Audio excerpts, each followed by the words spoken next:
ઇન્કલાબ જિંદાબાદ, યુવા શક્તિ જિંદાબાદ।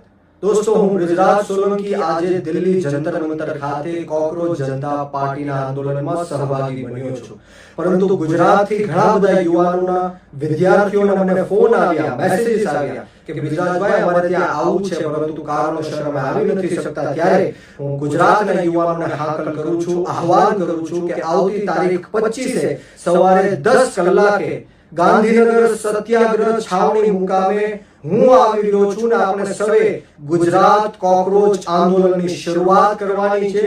ગુજરાતના તમામ વિદ્યાર્થીઓને, યુવાનો, અનેક વિદ્યાર્થીઓને, યુવાનો અનશન ઉપર પણ બેઠવાના છે। ત્યારે સમય આવી ગયો છે ગુજરાતના યુવાનોને એક થવાનો, સમય આવી ગયો છે ગુજરાતના યુવાનોને આ પેપર લીકના મુદ્દે વિરોધ કરવાનો સમય આવી ગયો છે ગુજરાતના યુવાનોને હવે વિરોધ બેરોજગારીનો કરવાનો। ત્યારે હું આપ સૌને